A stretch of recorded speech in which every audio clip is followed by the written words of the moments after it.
നിയാസ്, പെട്ടെന്ന് സമയമില്ല. നോക്കൂ ഗോപാലകൃഷ്ണ, ഞാൻ ഇപ്പോഴും പറയുന്നത് കേരളവും എല്ലാ കാലത്തും ദുരിതാശ്വാസ ഫണ്ട് എല്ലാ വർഷവും ബഡ്ജറ്റിൽ നീക്കിയിരിപ്പുണ്ട്.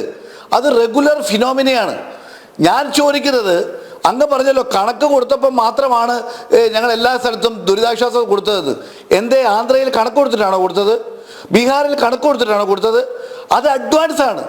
അത് ദുരന്തം നടന്ന ഉടനെ സർക്കാർ നൽകുന്ന തുകയിലേക്കുള്ള അഡ്വാൻസ് ആണ്. ഞാനൊന്ന് പറഞ്ഞോട്ടെ, അങ്ങേക്ക് വഴങ്ങുന്നില്ല, ഞാൻ വഴങ്ങുന്നില്ല. ഞാനൊരു കാര്യം അങ്ങയോട് തുറന്നു പറയാം. ഇത് മറ്റെല്ലാ സംസ്ഥാനത്തും നടന്നപ്പം അത് BJP ഭരിക്കുന്ന സംസ്ഥാനങ്ങളിൽ പ്രത്യേകിച്ചും ഒരു കണക്കും തരുന്നതിന് മുമ്പും അഡ്വാൻസായി നൽകിയ ചരിത്രം ഞാൻ രേഖകളെടുത്ത് പരിശോധിച്ചിട്ടാണ് പറയുന്നത്. എന്നാൽ കേരളത്തിൽ അത് ഉണ്ടായില്ല. അങ്ങിപ്പോൾ പറയുന്നത് അത് ഇന്ത്യയിലെ എല്ലാ സംസ്ഥാനങ്ങളിലും ബഡ്ജറ്റ് പ്രൊവിഷനാണ്.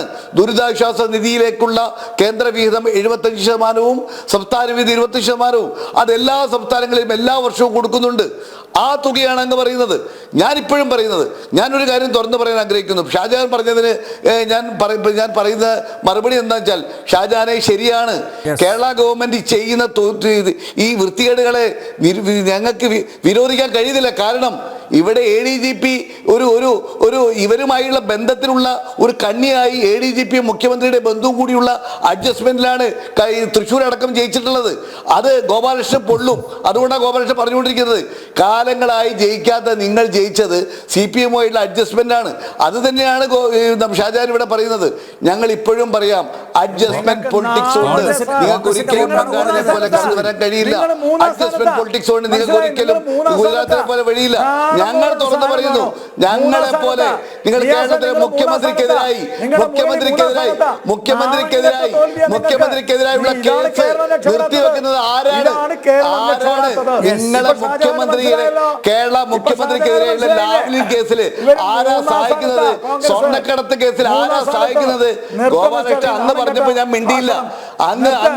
അങ്ങ് വിരളി പിടിച്ചിട്ട് കാര്യമില്ല. ഞാൻ പറയും, പറയാനുള്ള കേൾക്കാനുള്ള സാമാന്യ മര്യാദ BJP-ക്കാർ കാണിക്കണം. BJP-ക്കാർക്ക് വിരളി പിടിച്ചിട്ട് കാര്യമില്ല. ഞങ്ങൾക്ക് പറയുമ്പോ അന്ന് പറഞ്ഞപ്പോ മിണ്ടാതിരുന്നുണ്ടാ?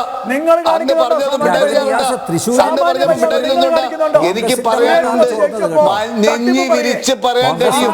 അങ്ങേക്ക് തല മറച്ചല്ലാതെ മുഖ്യമന്ത്രിയുടെ മുമ്പാകെ തല മറച്ചല്ലാതെ അഡ്ജസ്റ്റ്മെന്റ് പൊളിറ്റിക്സ് ആണ് അങ്ങേക്ക്. എന്തായാലും ചർച്ച അവസാനിപ്പിക്കാൻ സമയമായിരിക്കുന്നു. ഷാജഹാൻ, ഒരു ട്രോള് അത് വളരെ ശ്രദ്ധയായിട്ട് എനിക്ക് തോന്നി, അതുകൊണ്ട് വായിക്കുകയാണ്. ഉരുൾപൊട്ടലിൽ നിന്ന് രക്ഷപ്പെട്ട് കാട്ടിലേക്ക് ഓടിക്കയറിയ കുടുംബത്തിന് കാവൽ നിന്ന് ആനയ്ക്ക് സർബത്ത് വാങ്ങിക്കൊടുത്ത വകയിൽ 7 ലക്ഷം രൂപ ഈ മെമ്മോറാണ്ടത്തിലെ എസ്റ്റിമേറ്റിൽ ഉൾപ്പെടുത്താത്തതിന് പ്രത്യേക നന്ദി രേഖപ്പെടുത്തുന്നു.